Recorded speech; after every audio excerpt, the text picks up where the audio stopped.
a gente entender um pouquinho mais deste assunto, da diferença que esse ajuste vai fazer, nós vamos conversar agora com o Ricardo Galvão, que é presidente do Conselho Nacional de Desenvolvimento Científico e Tecnológico. Professor, muito bom dia, obrigado pela atenção aqui com a CNN Brasil.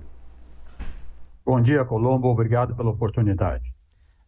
Professor, eu queria que o senhor falasse, além do dinheiro, que é muito importante, né, o reajuste do valor que é pago pelas bolsas que nós citamos agora há pouquinho, do ponto de vista simbólico, o que é que isso significa para a ciência? É abrir e trazer de novo a ciência para o cenário nacional, né? E melhorar a esperança daqueles que querem se dedicar à ciência.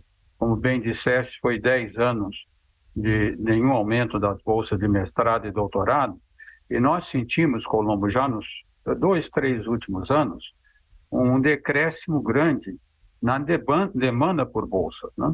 Não tivemos, claro, o problema da Covid, mas os valores eram tão baixos e para aqueles que tinham carreiras, que tinham outros atrativos no mercado, foi muito difícil trazer estudantes para fazer a carreira científica.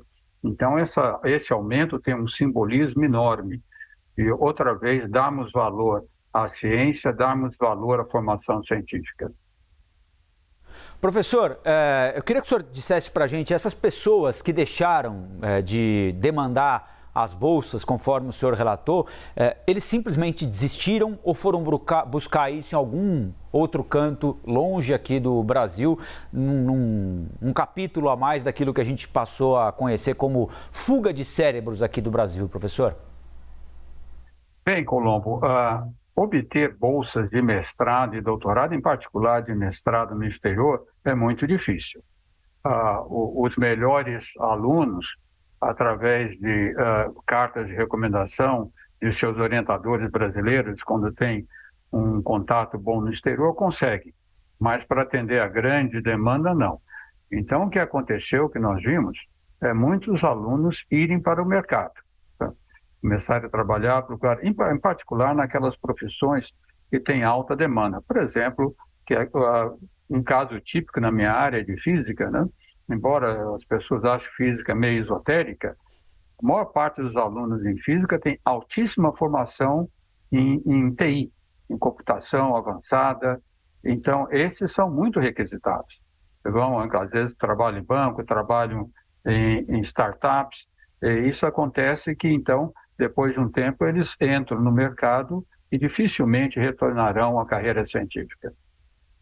Professor, o senhor acha que em quanto tempo a gente consegue restabelecer as condições mínimas para o funcionamento da pesquisa, do incentivo à procura por soluções que ainda não existem? Em quanto tempo o senhor acha que esse segmento da academia volta a funcionar como funcionava há 10 anos?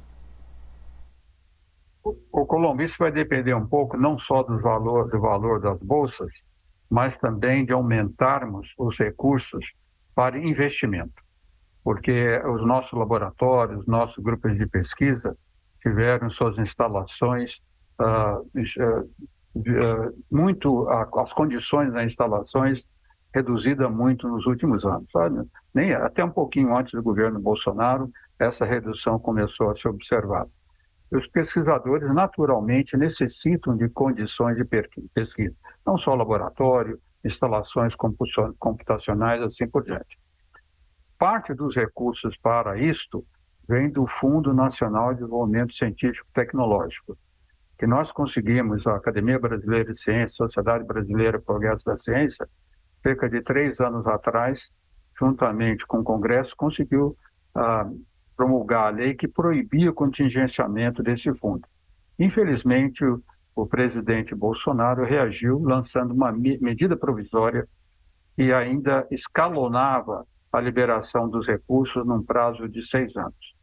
Nós conseguimos, a equipe de transição e também com o novo governo, conseguiu que essa medida provisória não fosse votada. Então, a questão de 2 semanas ela deixou de ter validade, mas vai depender agora do governo conseguir os recursos suplementares, pouco mais de 4 bilhões de reais, para outra vez oxigenar os investimentos em pesquisa.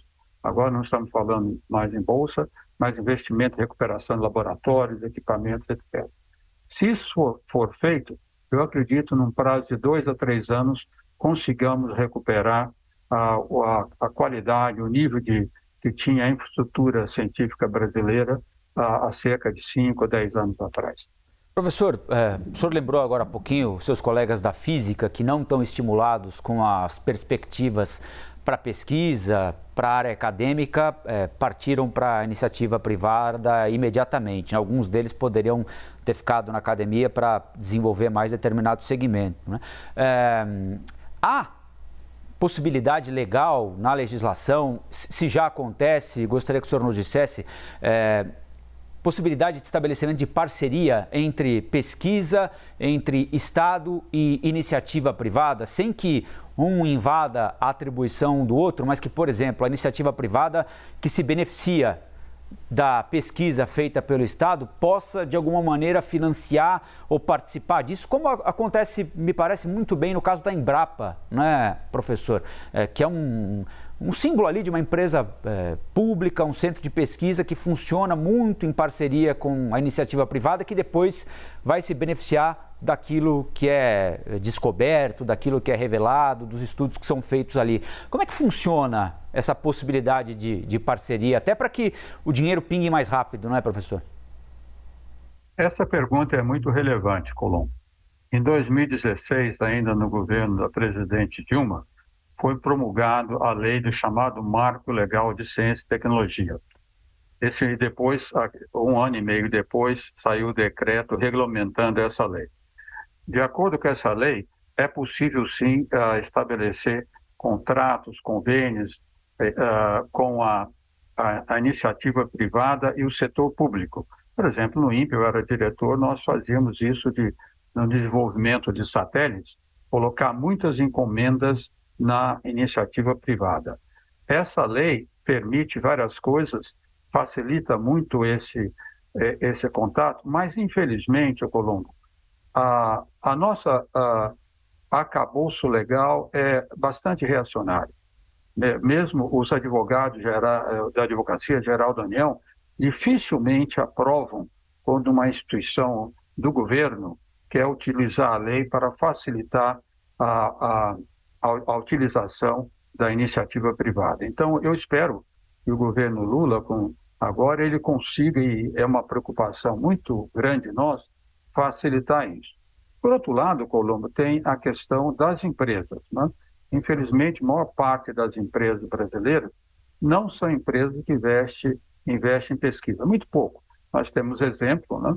Uma, para citar, aquelas que vêm da Embrapa, agora, 2 semanas atrás, nós mandamos um encarregado de inovação tecnológica do CNPq, uma discussão com a Embraer, um novo produto que a Embraer quer desenvolver. A Embraer tem um laboratório de pesquisa, a Embraer faz produtos novos, né?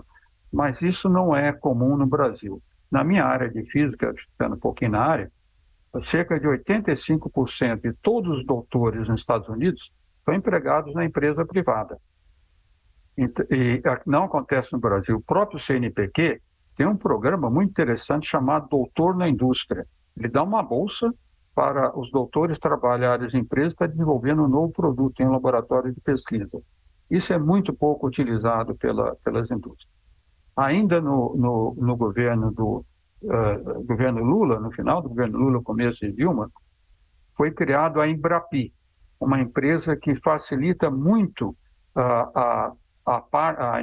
os produtos da academia passarem para o setor produtivo, incentivar o setor produtivo, que está progredindo, mas ainda temos muito a fazer. Isso realmente talvez seja a maior dificuldade que nós temos de avançar no que eu chamo de desenvolvimento acionado pela ciência em nosso país. Bom, nós conversamos aqui na CNN com o professor Ricardo Galvão, presidente do CNPq. Muito obrigado pela atenção aqui com a CNN. Bom domingo para o senhor e até a próxima. Muito obrigado pela oportunidade, Colombo. Até a próxima. Bom dia.